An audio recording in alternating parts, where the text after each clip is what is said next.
Hello, welcome back to my channel. कैसे हैं आप सब? आशा करती हूँ कि आप लोग अच्छे होंगे। मैं भी अच्छी हूँ। तो एकदम मॉर्निंग का टाइम है और बच्चे अभी सो रहे हैं, ये उठ गए हैं और इनके लिए मैं चाय बना रही हूँ और ख़ुद के लिए भी। ये एक हर्बल टी है। अगर मुझे कुछ उस तरीके का रिज़ल्ट आता है तो मैं ज़रूर आपको बताऊँगी, अभी फ़िलहाल नहीं, क्योंकि बढ़िया है। चाय है, नींबू वाली चाय है, बहुत टेस्टी यमी फ्लेवर है उसका। तो वो अभी वही पीते हैं और मैं भी उनके साथ साथ कभी कभार ले लेती हूँ। ऐसे मैं तो नहीं पीती हूँ, लेकिन वो पीते हैं। जैसे ग्रीन टी है उसी तरीके का है, लेकिन ये थोड़ा नींबू वाली चाय है का फ्लेवर है इसमें। तो उनको मैं चाय बना के दे दूँगी और मैं खुद के लिए भी बना लूँगी। और साइड में देख रहे हैं मेरे बर्तन जो पड़े हुए हैं, उनको भी जमाना है, क्योंकि मैं जस्ट अभी आई हूँ और बस यही शुरुआत की हूँ सुबह का। और बर्तन को भी जमाना है, खाना भी बनाना है। क्या बताऊँ, सुबह सुबह अब एकदम हुतू तुतू वाली मेरी काम होती है। और डब्बा वगैरह आप देख रहे थे कितने उधेड़ बुन हुए हैं, उनको भी ठीक करना है। चलिए तो झटपट बनाते हैं नेनुआ की सब्ज़ी। आज ना मैं नेनुआ और चना मिक्स करके बनाऊंगी, तो इस वजह से इसकी रेसिपी आप लोग के साथ भी शेयर कर रही हूँ। इसमें और भी मसाले डल के बनते हैं, बट मैं ऐसी ही सिंपल सी बनाऊँगी। तो मैंने ना यहाँ पे बस हरी मिर्च को ना चीरा लगा के इसमें डाल दूँगी। एक मेरे से मिस्टेक हुई है, लेकिन आप लोग नहीं दोहराइएगा। तेल जब गर्म हो जाए तो उसमें सरसों का 1 चम्मच के करीब सरसों दाना डाल के चटका लीजिएगा। उसके बाद कुछ और प्रोसेस करिए। तो यहाँ पे मैं प्याज काट ले रही हूँ फ़ोरन में, बस ऐसे ही थोड़े से प्याज भुन जाए उसके बाद मैं इसमें नेनुआ और चना डालूँगी। तो इसके बाद मैं क्या बताऊँ, मैं भूल ही गई थी सरसों रखना। फिर भी कोई नहीं, बाद में भी आप प्याज के साथ भी जला सकते हो। वो थोड़े से ऐसे तेल में कर देंगे तो चटक जाएंगे, क्योंकि सरसों में कितना जान ही रहता है। बट आप लोग बनाइएगा तो सरसों पहले डालिएगा, ये बहुत टेस्टी लगता है। आप लोग ज़रूर ट्राई करिए कभी नेनुआ की सब्ज़ी में सरसों का फ़ोरन, बहुत ही बढ़िया टेस्ट आता है। और कुछ लहसुन की कलियाँ मैं ऐसे ही छिल के डाल दूँगी। उसके बाद मैं डालूँगी चने। तो ये रहा मेरा धुला हुआ चना, जो मैंने रात को ही भिगो लिया था। 2 मुट्ठी के करीब रहा होगा, तो फुल के थोड़े से वो ज़्यादा हो जाते हैं। बस इसमें मैं डालूँगी हल्दी नमक। और वो सब्ज़ी मैं दिखा रही थी, मैं रात को ही काट के ना फ्रिज में डाल देती हूँ, क्योंकि इनको जाना रहता है तो रात को ही काट के रखती हूँ, तो सुबह जल्दी खाना बन पाता है। तो यहाँ पे मैं हल्दी रखी हूँ और डालूँगी नमक, क्योंकि मेरा तेल गरम है और चने मेरे आवाज़ कर रहे थे तेल में पड़ते हुए, जल्दी से भून जाते हैं। आप अच्छे से भून लीजिएगा तो गलने का टेंशन नहीं होता है कि पता न चने गले कि ना। बस उसमें से जब आवाज़ आने लगे तब आप हरा सब्ज़ी जो भी डाल रहे हो आप डाल दीजिए। यहाँ पे मैं अच्छे से मिक्स करके और ढक्कन लगा के छोड़ दूँगी। बीच बीच में खोल के देखूँगी भी। इसका खुद का पानी से मैं होने दूँगी, अलग से मैं कोई भी पानी वगैरह नहीं डालूँगी। तो चलिए पहले कर लेती हूँ इसको साफ़। उसके बाद मैं बर्तन को ना जमा दूँगी, क्योंकि मेरे सूख गए हैं अच्छे से। क्या बताओ, मेरा मॉर्निंग ऐसे ही अब शुरुआत होगी। डेली की सुबह की जो शुरुआत होती है मेरी कुछ इस तरीके से ही होती है। इस वजह से मैं आप लोग के साथ शेयर कर रही हूँ। हो सके कहीं आप लोग को ये तरीका पसंद आए मेरे तरीके से, तो आप लोग भी ज़रूर करिएगा। मैनेज हो जाता है काम। वैसे क्या होता है ना कि आप खुद के लिए भी टाइम निकाल पाते हो। तो यहाँ पे मैं फिर से वो मलाई वाला कटोरा लाई हूँ, ताकि दूध उबलने के बाद होते हैं ना एक पतली सी लेयर उस पर चढ़ जाती है, तो मैं उसको फिर से हटा दूँगी। वो दूध में नहीं रहने देती हूँ। उससे क्या होता है कि दूध का टेस्ट ख़राब नहीं होता है और घी की तरह जो हो जाता है दूध, वो नहीं होता है। तो साइड का जो भी पार्ट मेरे चिपके रहते हैं मैं उनको भी हटा लूँगी। और यहाँ पे मैं इसलिए आप लोग को नहीं दिख रही हूँ, क्योंकि मैं आटा भी गूँथ रही थी साथ साथ। जब तक मैं चाय पीऊँगी तब तक मेरे आटा सेट हो जाएंगे और आसानी रहती है रोटी बनाने में, और रोटियाँ नरम भी बनती है। तो चलिए फटाफट पी लेती हूँ चाय बाहर आराम से बैठ के। उसके बाद कुछ कपड़े समेटने हैं, बेडशीट ठीक करने हैं, मैं वो करूँगी। झाड़ू वगैरह भी मैं फटाफट कर लूँगी, क्योंकि ये भी जाएंगे शावर लेने और फिर उसके बाद पूजा होगी। तो पूजा करने से पहले मैं सोचती हूँ कि थोड़े से झाड़ू वगैरह जो भी डस्टिंग वगैरह करने रहते हैं मैं कर लेती हूँ, क्योंकि बासी घर में क्या पूजा करना। तो चलिए फिर कर लेते हैं। उसके बाद आप लोग से मिलते हैं थोड़ी देर बाद।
अच्छे से बैठ जाओ।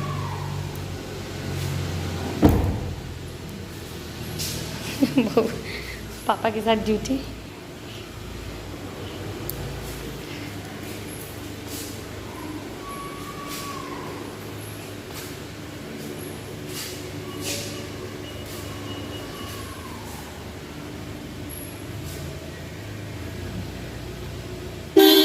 ठीक है।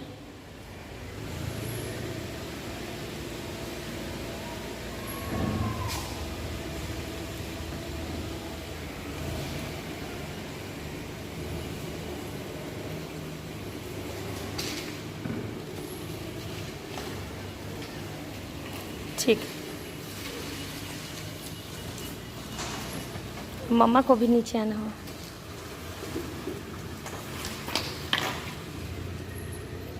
हाँ बेटा, चलो इतने दिन में खुश। चलो बेटा, चलो बाय कर दो पापा को। चलो ड्यूटी जा रहे हैं पापा। ड्यूटी जा रहे हैं, ड्यूटी ऑफिस है, पूरे दिन कैसे रहोगे? चलो ऑफिस से आएंगे तो घुमाएंगे। चलो चलो, पूरे दिन ऑफिस में रहना है। जाए नहीं ना रोइए बेटा, पापा ऑफिस गए हैं ना, मार्केट नहीं ना गए। चलिए चलिए, मामा टीवी दिखाएगी। बाप रे बाप, इतना मिला लोला। इस पे बैठ, पापा गए हैं केक लाने। बैठिए ऊपर बैठिए।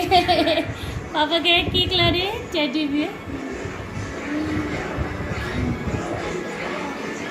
गेम भैया देखो ना कितना, देखो ना इधर ना, देखो। बैठो, तुम भी बैठो, पहले ब्रेकफास्ट करोगे तब। अच्छा बाद में, पहले ब्रेकफास्ट करो उसके बाद केक मिलेगा।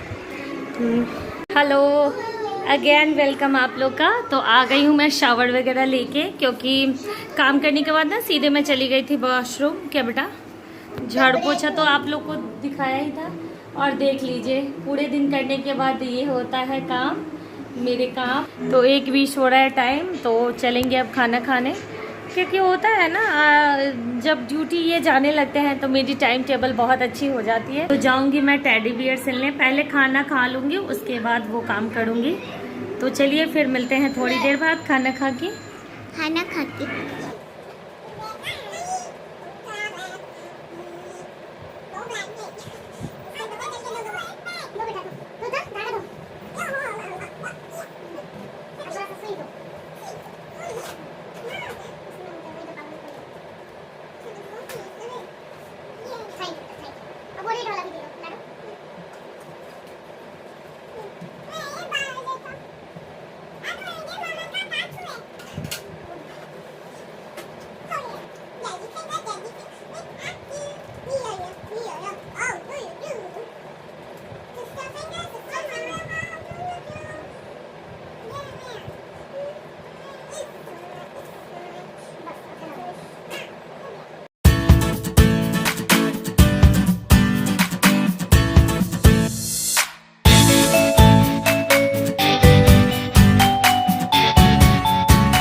सो जाते हैं ना थोड़ी देर बेटा, मम्मा तब तक टैडी का ऑपरेशन करते हैं।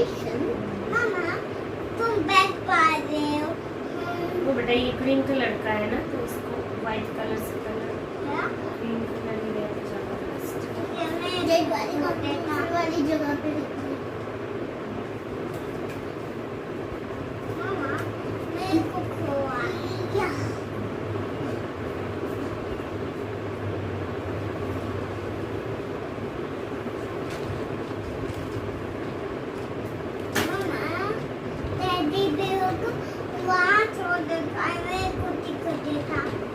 जिगर, तो डैडी को क्या हो गया है बेटा? कुछ हो गया। कैसे चोट लग गया डैडी? एक बार वो हम दोनों साथ में गिरा था और वो गिर गया। उसको चोट लग गई। कूदा था। बाप रे बाप, कूदेगा तो चोट नहीं लगेगी जैसे तुमको लगती है? कूदोगे तो चोट तो लगेगी ही। तो सुन लो टैडी, अच्छे बच्चे जो होते हैं वो बिल्कुल बदमाशी नहीं करते हैं, मम्मा की बातों को सुनते हैं, उसको फॉलो करते हैं। आडो मैं ठीक हो गया हूँ। आडो मैं नहीं हूँ। आडो नॉट आडो बेटा, दी बोलो। मामा दीदी मामा मैं तो ठीक हो गया हूँ। ठीक हो गया हो, लेकिन टैडी को बता रही हूँ मैं ना, टैडी को मिस कर। तो बोल रहा है टैडी सुन लो मेरी बात कान खोल के। मामा मैं वाइट पाव गया। अब नहीं ना करोगे बदमाशी टैडी, नहीं तो चोट लगती है ना, अच्छा नहीं ना लगता है, बहुत पेन होता है। डैडी तुम ऐसे कूदते हो जैसे अभी हमारे यहाँ का ना मौसम बहुत अच्छा है, बारिश भी हो रही है, यहाँ अच्छी खासी बारिश हुई है और मौसम काफ़ी अच्छा है। अभी ना हमारे यहाँ का मौसम काफ़ी अच्छा है, बारिश भी हुई थी और कल भी हुई थी, आज भी हुई है, तो मौसम तो अच्छा रहता ही है बारिश के टाइम में। तो मैं इसलिए आई हूँ ना बात करने की, एक जैसे कि मैं बैठी हुई थी अभी हॉल में, तो बात हुई है आराध्या से, तो मैं बोली हूँ लाडो तुम तो अब शादी बड़ी हो जाओगी, 20 की हो जाओगी और उसके बाद तुम्हारी शादी हो जाएगी, तो तुम तो हम लोग को छोड़ के चली जाओगी। तो बोली है कि नहीं मम्मा मैं नहीं जाऊँगी। तो जिगर बोल रहा था कि नहीं मैं जाऊँगा शादी करके, लाडो यहीं रहेगी। तो जब भी हमारे यहाँ बेटी जन्म लेती है तो लोग इस वजह से नहीं रोता है कि बेटी हुई है, लोग इसलिए रोता है ना कि बेटी तो मतलब कि कुछ दिनों के लिए रहती है हमारे यहाँ, उसके बाद तो फिर वो अपने हर कोई जाता है, जैसे लड़की छोड़ के अपना घर परिवार, फिर नए जगह जाना, वहाँ पे अपना ज़िंदगी बसाना, मतलब एक थोड़ा सा बदलाव आता है जीवन में, अच्छे के लिए होता है, जो होता है अच्छे के लिए होता है, लेकिन माँ बाप के लिए थोड़ा सा टफ जो होता है सो थोड़ी वो सब बातों को। तो मैं ना टेडी वेयर वगैरह भी सिलने के लिए बैठी थी, लेकिन मुझे नींद आ जाती है, जैसे होता है ना कोई आपको किसी एक काम में इंटरेस्टेड आप ना हो तब दिक्कत होती है, तो मेरे साथ होती है जब भी मैं सिलाई वगैरह कुछ करने जाती हूँ तो मैं एकदम बोर सी हो जाती हूँ, क्योंकि मुझे बिल्कुल अच्छे नहीं लगते। तो यही बस मैं कर रही थी, बैठी हुई थी, बाबू लोग खेल रहा है, बाबू के पापा आज ऑफिस गए हैं, तो बच्चे लोग का मन नहीं लग रहा है, हर 2 मिनट पे कह रहे हैं पापा आ गए पापा आ गए, और पापा को फ़ोन करो मुझे बात करनी है, क्योंकि होता है ना पूरे दिन उनके साथ रहता था बच्चा, और मैं इधर तब तक अपने कामों में रहती थी एनी टाइम अपने पापा के साथ। तो अभी पापा नहीं है तो थोड़ा सा तो उनको लगता होगा, फिर 2-4 दिन बाद वो ठीक हो जाएंगे, क्योंकि आदत सी हो जाएगी। अभी फ़िलहाल आज गए हैं, जिगर बहुत जाने के टाइम में रो रहा था ऑफिस जाने के टाइम में, तो ऐसे ही यही सब है। तो मैं बस अब कुछ नहीं, बाबू लोग को कुछ खिलाऊंगी, खीर वगैरह जो मैंने कल बनाया था तो मैंने बाहर रख दिया है, फ्रिज के बाहर, फ्रिज से निकाल के, क्योंकि वो थोड़े से रूम टेम्परेचर पे आ जाए, उसके बाद मैं उन लोग को खिलाऊंगी। और चलिए तो फिर कर देते हैं ब्लॉग का यहीं पे एंड, और मिलते हैं आप लोग से दूसरे वीडियो ब्लॉग में। Thanks for watching, bye bye.